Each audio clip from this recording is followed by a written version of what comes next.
함께 사도신경 고백하심으로 새벽 기도회를 시작하도록 하겠습니다.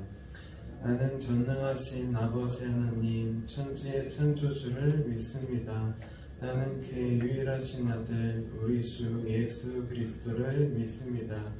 그는 성령으로 잉태되어 동정녀 마리아에게서 나시고 본디오 빌라도에게 고난을 받아 십자가에 못 박혀 죽으시고 장사된 지 사흘 만에 죽은 자 가운데서 다시 살아나셨으며 하늘에 오르시어 전능하신 아버지 하나님 우편에 앉아 계시다가 거기로부터 살아있는 자와 죽은 자를 심판하러 오십니다. 나는 성령을 믿으며 거룩한 공교회와 성도의 교제와 죄를 용서받는 것과 몸의 부활과 영생을 믿습니다. 아멘. 우리 찬송가 85장 9주를 생각만 해도 함께 찬양하도록 하겠습니다.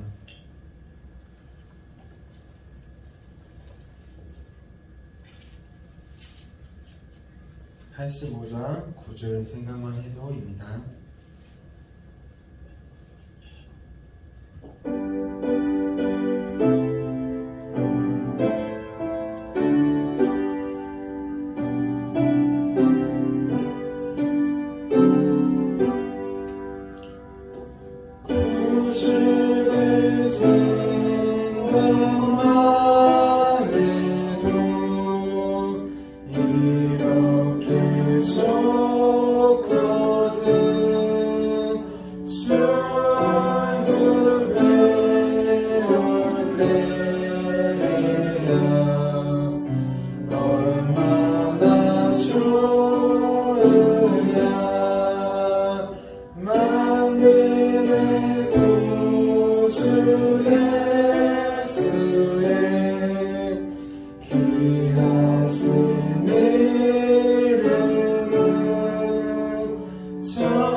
우리 영적 보호를 위해서 함께 기도하도록 하겠습니다.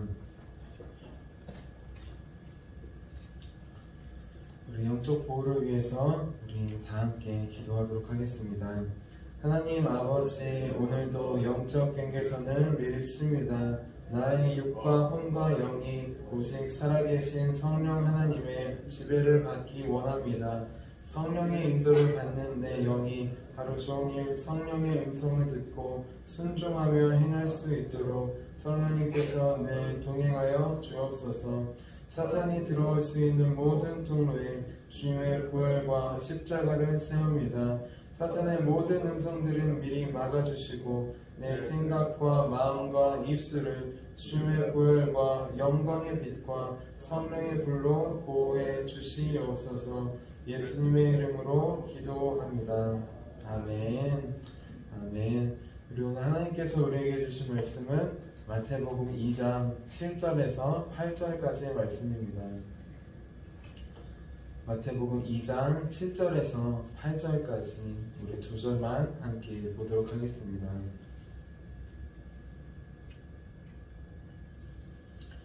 네, 우리 두 절 같이 한 목소리로 읽도록 하겠습니다. 이에 헤롯이 가만히 박사들을 불러 별이 나타난 때를 자세히 묻고 베들레헴으로 보내며 이르되 가서 아기에 대하여 자세히 알아보고 찾거든 내게 고하여 나도 가서 그에게 경배하게 하라. 아멘. 아멘. 제가 기도하도록 하겠습니다. 살아계신 하나님, 오늘도 베들레헴과 같은 겸손한 마음으로 또한 다시 오실 주님을 기대하는 마음으로 이 자리 가운데 나왔습니다. 오늘 말씀을 통하여서 찾아와 주시고 우리 가운데 오신 주님, 그리고 다시 오신 그 주님을 바라는 마음으로 믿음으로 나아갈 수 있도록 도와주세요. 우리 오늘 예배 가운데 홀로 말씀하실 주님을 기대하며 살아계신 예수님의 이름으로 기도드렸습니다. 아멘. 아멘. 오늘도 동방 박사들처럼 예수님을 기다리는 마음으로 이 자리 가운데 나온 우리 성도님들을 주님의 이름으로 환영하고 축복합니다. 그리고 어제는 유대인의 왕으로 나시니가 어디 계시냐라는 제목으로 함께 말씀을 나눴습니다. 이스라엘의 대제사장들과 서기관들은 예수님께서 어디에서 오시는지 알고 있었습니다. 하지만 정작 예수님을 먼저 찾아온 사람들은 마태복음에 보면 동방 박사들, 이방인들이라고 나와 있습니다. 이처럼 우리도 예수님께서 다시 오심을 믿는 사람들이라고 했어요. 하지만 2000년이라는 세월이 지나자 우리는 어느새 예수님의 다시 오심에 별 관심이 없어졌습니다. 그래서 동방 박사들이 먼저 예수님을 찾아오는 것처럼 우리가 아니라 다른 사람들이 우리를 구원할 예수님이 어디 계십니까? 라고 교회에 우리에게 찾아올지 모른다고 했습니다. 우리는 그때 또한 그렇게 되기 전에 매일 예수님의 다시 오심도 깨어서 기도로 말씀으로 준비하는 사람들이 되자고 했습니다. 이어서 오늘은 나도 가서 그에게 경배하게 하라 라는 제목으로 함께 말씀을 나누기 원합니다. 제목으로 함께 따라해 보겠습니다. 나도 가서 그에게 경배하게 하라. 네, 제목만 보면 좋은 말씀 같죠, 그렇죠? 하지만 이 말은 헤롯이 한 말입니다. 겉으로 보기에 좋은 말이 아니라 그 속뜻을 우리는 알아야 합니다. 동방 박사들은 메시아를 나타내는 별을 따라서 예루살렘까지 왔습니다. 천문학자들이었는데 당시에 일반적인 별이 아니라 특별히 빛나고 또한 왕을 나타내는 그런 별이 생긴 것입니다. 그런데 예루살렘까지 오랜 시간을 거쳐서 왔는데 예루살렘에 도착하니까 갑자기 별이 사라졌습니다. 낮이 돼서 사라졌나 생각해봤는데 낮이 돼서 사라졌으면 밤이 될 때까지 기다리면 되는 거예요. 근데 밤이 돼도 별이 보이지 않는 것 같았습니다. 그래서 예루살렘 사람들을 붙잡고 물어봤습니다. 유대인의 왕으로 나시니가 어디 있느냐? 우리가 동방에서 그의 별을 보고 그에게 경배하러 왔노라. 이렇게 어디로 가야 될지 이 사람들은 몰랐습니다. 별이 사라져버렸기 때문이에요. 그때 갈 길을 제시해 준 것은 바로 대제사장들과 서기관들이었습니다. 그들은 미가서 말씀을 통해 메시아가 예수 그리스도가 베들레헴으로 오실 것을 알고 있었기 때문입니다. 그리고 이 모든 말을 들은 헤롯은 동방 박사들을 조용히 가만히 부릅니다. 다 이제 나가라고 한 다음에 박사들을 조용히 불러서 이렇게 말합니다. 가서 아기에 대하여 찾거든 내게도 알려주시오. 나도 가서 그에게 경배하려 합니다. 자, 헤롯은 당시 분봉왕이었어요. 유대의 분봉왕이었습니다. 분봉왕이라는 것은 스스로 왕이 된 것이 아니라 로마의 압제하에 있었기 때문에 로마가 지명해준 왕이었어요. 그러니까 정치적으로 이렇게 잘 대하고 또한 경제적으로 많이 지원과 많은 뇌물을 내서 왕의 자리에 올랐던 것입니다. 다시 말해서 헤롯은 유대인의 왕이 아니라는 것입니다. 그리고 헤롯은 또한 예서의 후손인 에돔 족속이었어요. 유대인의 왕은 유대의 족속이어야 되잖아요. 하지만 우리 헤롯은 야곱의 아들 에서 족속이었다는 것입니다. 그렇기 때문에 헤롯이 동방박사들에게 한 말, 나도 가서 그에게 경배하게 하라, 이 말은 거짓말이었습니다. 아기를 찾아 경배하려는 것이 아니라 죽이려고 헤롯은 했던 것입니다. 그런데 저는 이 말씀을 좀 읽으면서 한 가지 궁금한 점이 생겼어요. 헤롯이 아기로 오신 예수님을, 메시아를 죽이려고 했다면 왜 몰래 조용히 자객을 보내지 않았을까? 우리 가끔 드라마나 이런데 옛날 사극 같은 데 보면 왕이나 그런 높은 사람들이 몰래 자객을 착 보내서 쥐도 새도 모르게 처리하는 모습을 볼 수 있습니다. 헤롯도 그렇게 동방박사들을 보낸 다음에 자객을 몰래 보내서 그렇게 메시아를 죽일 수 있지 않았을까?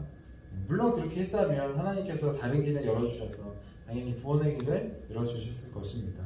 하지만 헤롯이 왜 아기를 보내지 않았는지 그 이유는 알 수는 없습니다.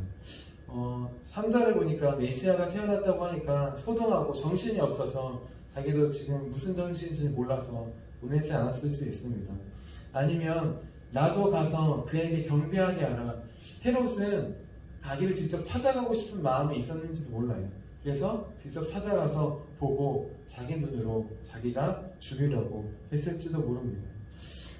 근데 중요한 것은 말씀을 묵상하면서 말씀을 보면서 더 중요한 질문이 하나가 떠오르더라고요. 바로 헤롯은 그렇다 쳐도 당시에 대제사장들과 서기관들은 왜 동방박사들을 따라가지 않았을까요? 여러분, 헤롯은 메시아를 죽이기 위해 기다리던 사람들이었습니다. 하지만 이스라엘 백성들은 메시아, 정말 우리의 영원하신 왕, 그분을 기다리는 사람들이었어요. 하루하루. 대제사장들과 서기관들도 이스라엘 백성이었습니다. 로마로부터 구원받기를 바라고 있었어요. 그런데 이들은 메시아가 어디서 태어나는지도 알고 언제 태어나는지도 알았는데 동방박사들을 따라가지 않습니다. 경배하러 가지 않습니다. 대체 왜 이 사람들은 따라가지 않았던 것일까요? 당시 이스라엘은 로마의 지배 아래 있었습니다. 그래서 이스라엘 백성들은, 일반 서민들은 정말 힘들었어요. 나라가 어려울 때에는 군사적으로도 힘든 것도 있지만 경제적으로 힘든 게 더 많았습니다. 그때의 힘듦은 나라가 지도자들이 힘든 것이 아닙니다. 일반 백성들이 힘든 것이에요. 옛날부터 아수르의 조공을 바칠 때에도 왕이 지도자들이 자기들의 가진 재물로 바치지 않았습니다. 가뜩이나 힘없고 돈 없고 먹을 거 없는 백성들, 그 백성들의 피를 뽑아서 갖다 바친 것입니다. 그렇기 때문에 불의하다고 하는 것이에요. 이때도 마찬가지였습니다. 로마의 세금을 갖다 바치기 위해 다 먹을 것도 없고 입을 것도 없던 그때 종교 지도자들은 좀 달랐던 것 같습니다. 유대의 지도자들은 호의호식하진 않았지만 먹고 살 수 있었습니다. 대제사장들과 서기관들은 또한 로마에게 인정받기도 했어요. 왜냐하면 자기들이 받는 헌금을 다 갖다 바쳤기 때문입니다. 나라와 백성이 어려울 때 그들을 돕지는 않고 오히려 로마에게만 붙은 모습, 힘들고 어렵지만 나는 정작 힘들고 어렵지 않기 때문에 평온하게 사는 모습, 그것이 당시의 대제사장들과 서기관들의 모습이었습니다. 이것이 바로 대제사장과 서기관들이 예수님을 경배하러 가지 않은 이유입니다. 동방 박사들을 따라 메시아를 찾으러 가지 않은 이유입니다. 제 아내는 간호사예요. 예전에 병원에서 일을 많이 했습니다. 특별히 암 관련된 환자들을 돌보는 일들을 많이 했습니다. 그리고 그곳에서 암 말기 환자들, 이제 임종을 얼마 납두지 않으신 분들을 많이 보고 저희 임종도 많이 지켜보았다고 했습니다. 지켜보는 것뿐만 아니라 간호사이니까 임종하시면 이제 다 정리하고 다 또 이제 치우는 작업도 하루에도 몇 번씩이나 그렇게 한 적이 있다고 합니다. 그런데 암 말기 환자분들 중에 목사님들도 많이 계셨다고 하더라고요. 안타깝게 사역을 열심히 하시다가 스트레스를 많이 받으셨는지 암으로 걸려서 고생하시는 분들이 많았다고 합니다. 그런데 더 안타까운 것은 무엇이냐, 그 목사님들 중에 많은 분들이 죽기 전에 죽기 싫다며 악을 쓰고 그렇게 돌아가셨다는 것입니다. 우리는 목사님이라면 당연히 평온하게 임종을 맞으실 거라고 생각합니다. 천국이 있으니 천국을 믿으며 가르치며 설교하는 목사님들인데 임종을 그렇게 평온하게 맞으시는 게 당연한 것이 아닐까요? 그런데 아내가 바라본 현실은 좀 달랐습니다. 자신이 어느 교회의 목사라며 또한 어느 교회 큰 교회를 담임했다며 이렇게 자신을 내세우셨습니다. 또한 마지막까지 죽기 싫다며 악을 쓰고 그렇게 몸부림치다가 임종을 맞으셨다는 것입니다. 반면에 예수님을 영접한 지 얼마 안 되는 분들은 그와는 다르게 평온하게 임종을 하셨다고 합니다. 하나님의 나라를 바라보며 가신 것입니다. 그때 저희 아내는 예수님께서 이렇게 말씀하신 게 떠올랐다고 해요. 마태복음 20장 16절 말씀입니다. 이와 같이 나중된 자로서 먼저 되고 먼저 된 자로서 나중되리라. 요즘 인터넷 기사를 보면 기사 밑에 댓글이라고 해서 사람들이 자기의 생각을 쓰는 그런 란이 있습니다. 여기에 좋은 글을 적으면 선한 댓글이라고 해서 선풀, 나쁜 글을 적으면 악한 댓글이라고 해서 악풀이라고 합니다. 그런데 선풀과 악풀 말고 또 다른 게 하나가 더 있어요. 무엇이냐? 무풀이라는 것입니다. 없음 무자를 써서 아예 그냥 댓글 자체가 없는 것이에요. 아예 그냥 그 기사에 관심조차 없다는 것입니다. 자, 그래서 이런 말이 있습니다. 무풀보다는 악풀이 낫다. 악풀은 비판하고 좀 나쁜 말하고 하는 거지만 그래도 관심 자체는 있다는 것이에요. 하지만 무풀은 아예 관심도 없다는 것입니다. 우리 연예인들이 가끔 보면 악플에 시달려서 고통받고 힘들어하고 심지어 죽기까지 합니다. 그런데 더 힘든 것은 무엇이냐? 무풀이에요. 이 연예인은, 이 사람은 아예 그냥 관심이 없다. 나오든 나오지 않든 관심이 없다. 존재 자체를 인정하지 않는 것입니다. 자, 헤롯 왕은 예수님의 탄생에 악플을 단 사람이에요. 좋은 의도가 아니라 예수님을 죽이기 위해 나도 가서 그에게 경배하게 하노라, 그런 악한 의도를 가지고 있었습니다. 그런데 자세히 보니까 악한 의도이긴 하지만 메시아에 대해 관심이 있었습니다. 메시아가 언제 태어나시는지, 언제 어디서 태어나시는지 관심이 있었어요. 그것도 아주 많은 관심이 있었습니다. 나쁜 의도이긴 하지만 예수님에 대해서 관심이 있었다는 것이에요. 그런데 반대로 유대의 종교 지도자들인 대제사장들과 서기관들은 메시아에 대해 관심이 많이 없었던 것 같습니다. 그래서 이들은 예수님의 탄생에 대해 무풀, 탄생하신다고 했는데, 지금 오셨다고 했는데 가지를 않습니다. 관심이 없습니다. 이들이 바라는 것은 오직 자기들이 가진 권력만 지키는 것 뿐이었습니다. 겉으로는 로마로부터 나라를 지키기 위해 이렇게 한다고 하지만 속으로는 자기들이 가지고 있는 기득권만 지키는 것 뿐이었습니다. 결국 이러한 유대 종교 지도자들의 위선과 타락과 변질 때문에 예루살렘은 추후 20년 로마에 의해서 멸망하게 됩니다.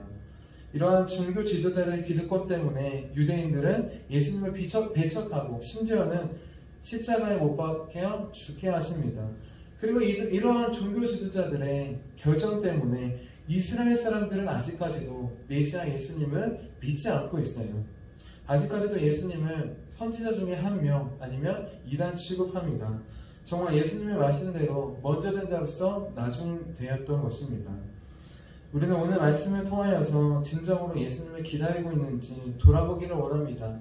겉으로 보면은 헤롯이 왜 아기 예수님을 죽이기 위해 자객을 보내지 않았는가 라는 질문이 겉으로 보면 떠올랐어요. 그런데 말씀을 보다 보니까 헤롯은 악플이라도 관심이 있었지만 지도자들은, 대제사장들과 서기관들은 알고 있음에도 아무 조치도 취하지 않는 무풀이었습니다.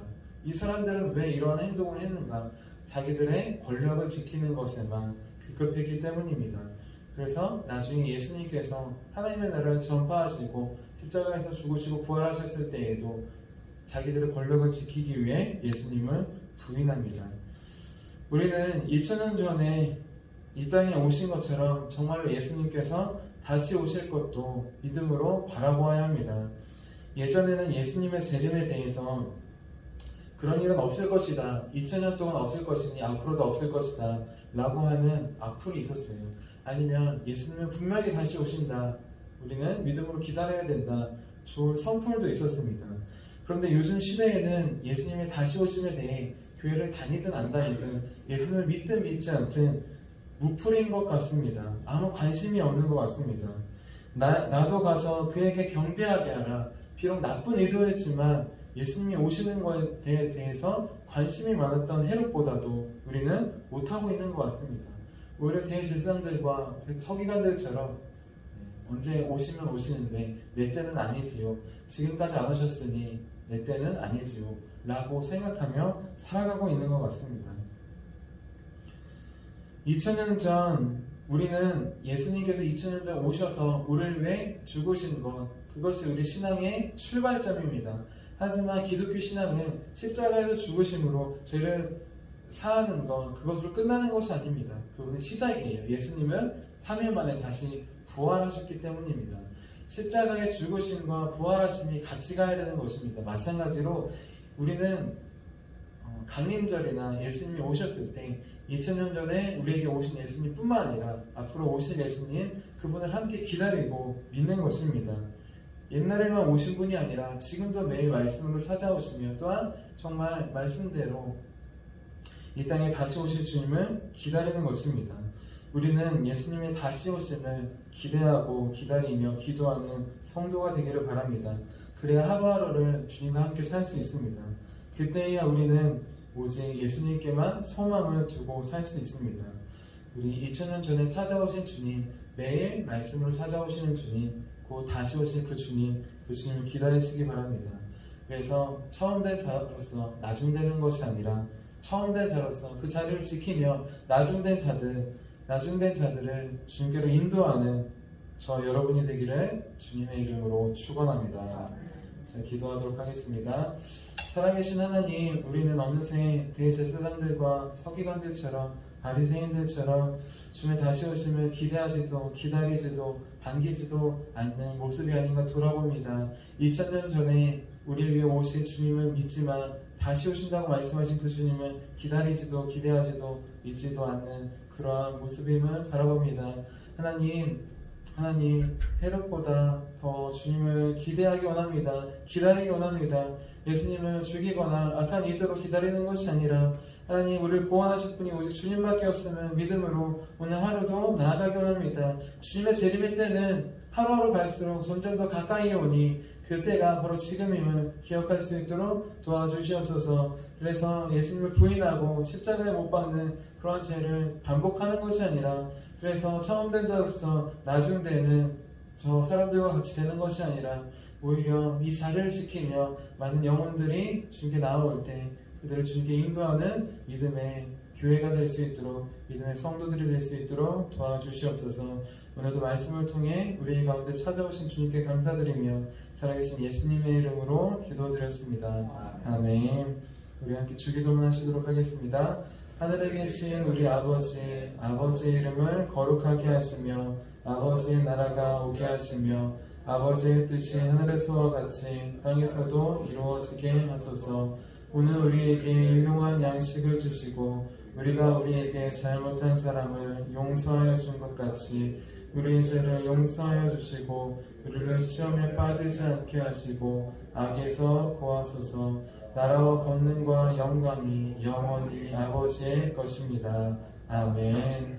아멘. 우리 함께 선교 사역을 위해서 함께 기도하도록 하겠습니다.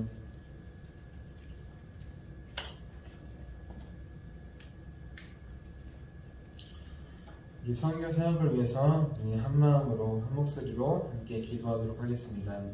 하나님 아버지, 이준구 목사님과 조지혜 사모님에게 건강과 지혜를 주옵소서. 목사님께 선교의 은사, 구제의 은사, 전도의 은사, 섬김의 은사를 풍성하게 주옵소서. 목사님께 물권, 영권 풍성케 하사 하나님의 선교 사명을 능히 이루게 하옵소서. 목사님의 말씀을 통해 선교사들과 전도자들이 양성되고 교육되어 파송되게 하옵소서. 목사님을 통해 화도시온 교회가 강화지역을 복음과 사랑으로 잘 섬기게 하시고 강화지역을 거룩하게 변화시키는 능력의 공동체가 되게 하소서. 목사님을 통해 믿음의 어린이, 믿음의 청소년, 믿음의 청년, 믿음의 청장년, 믿음의 남성, 믿음의 여성들을 계속 일으켜 세우게 하시고 모든 세대가 함께하는 튼튼한 신앙 공동체를 이루게 하소서. 목사님을 통해 화도시온교회 모든 성도들이 기도의 일꾼, 전도의 일꾼, 양육의 일꾼, 봉사의 일꾼들로 변화되고 양육되게 하소서. 화도시온교회가 대한민국을 거룩하게 만들고 통일을 앞당기며 오대양 6대주를 변화시키는 선교 공동체로 부흥케 하옵소서. 아멘. 아멘. 그리고 오늘은 원래 육수옥 신방이 예정되었었는데 일찍 하게 되어서 어제 오후에 하게 되었습니다. 우리 잘 마쳤는데 신방 목사님 다음 주에도 이어져 가는데 힘과 능력을 주실 수 있도록 같이 기도해 주시기 바랍니다. 우리 함께 두 손 드시고 오늘 우리에게 주신 말씀을 기억하시면서 우리 함께 기도하도록 하겠습니다. 주여, 주여.